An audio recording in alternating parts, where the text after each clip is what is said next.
est un attentat contre l'identité juive. C'est pourquoi il est du devoir de chaque juif conscient de dénoncer envers le monde entier la nature anti-Torah, anti-humaine du sionisme. Le sionisme en général, sa brutalité colonialiste envers le peuple palestinien en particulier, sont contraires à la Torah, à la conduite normale et aux aspirations du peuple juif. Hélas, le sionisme a transformé un grand nombre de juifs en athées et agnostiques, d'autres en racistes, sionistes religieux, en fauteurs de guerre et guerriers, et a conditionné un nombre plus grand encore. Cela nous fait beaucoup de peine et jette sur nous la honte que des milliers de juifs pieux, dits charedim, en français les craignants Dieu, se disant même non sionistes, soient impliqués et imbriqués dans l'entreprise satanique sioniste, et ce particulièrement dans les villes de Jérusalem et Bnei Brak. Conditionnés par le sionisme religieux, ils sont arabophobes, islamophobes, sont rendus aveugles à la réalité, acceptent la bribe des subventions étatiques sionistes, participent aux élections, ils fournissent même le maire de Jérusalem. Contrairement à cela, le judaïsme enseigne que les Juifs n'ont pas le droit de dominer la Palestine de nos jours. Ce pays ne leur appartient pas. N'ayant pas rempli les conditions que Dieu attendait d'eux, suite à un décret divin, les Juifs ont été envoyés en exil et en dispersion.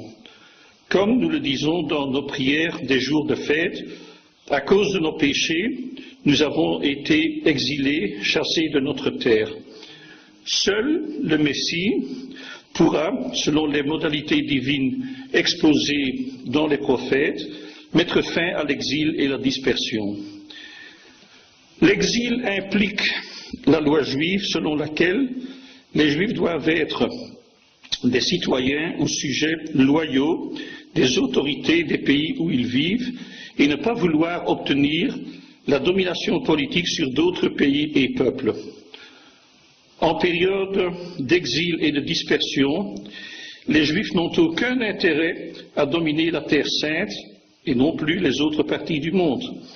Notre vocation divine est d'être un peuple saint et une nation de prêtres, une population pilote, exemplaire au service du Tout-Puissant et de l'humanité.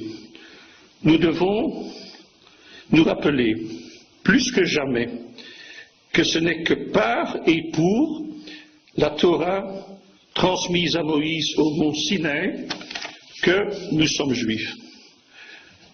C'est de bon cœur que nous, juifs, devons accepter et promouvoir la souveraineté du peuple palestinien sur l'entièreté de la Palestine historique avec Al-Quds, libérée du joug sioniste comme capitale. Pas une parcelle de la Terre sainte ne peut rester profanée par les sionistes. Et vu ainsi, c'est le bon sens même. Il n'y a aucun antagonisme entre le judaïsme et l'islam. Le sionisme est notre ennemi commun. Il y a encore un petit reste de juifs palestiniens qui le savent et se tiennent au décret divin et ses conséquences. Mais il va de soi que leur situation dans l'entité sioniste est précaire. L'oppression sioniste est une tragédie, tant pour les juifs authentiques que pour les musulmans palestiniens. Dans le passé, les juifs de Terre Sainte ont été des sujets loyaux soumis à l'autorité ottomane.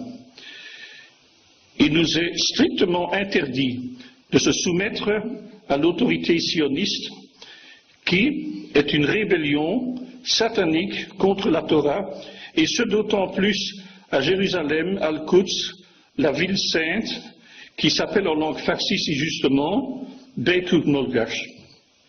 Jusqu'à l'avènement du sionisme, comme dans les autres pays islamiques, juifs et musulmans vivaient en bonne entente en Palestine et particulièrement à Jérusalem, Al-Quds. Les préjugés, l'animosité entre juifs et musulmans artificielle provoquée par le sionisme. S'opposer au sionisme et ses crimes n'est pas anti-juif, antisémite, bien au contraire. Le sionisme et ses actes sont le plus grand danger pour les juifs, tant en terre sainte qu'ailleurs, et plus encore sur le plan spirituel que sur le plan physique. Le sionisme et le judaïsme authentique sont et restent à tout égard diamétralement opposés. Et c'est dans le sens et dans le contexte formulé dans notre appel à initier et à développer l'indispensable alliance stratégique, amicale, entre judaïsme et islam, entre juifs et musulmans, que nous prions envers notre Père céleste, notre Roi, pour la libération prochaine d'Al-Quds, que soit mis fin à l'injustice et à la souffrance des Palestiniens, ainsi que des autres victimes innocentes du sionisme. Nous exigeons le démantèlement du régime sioniste et saluerons la possibilité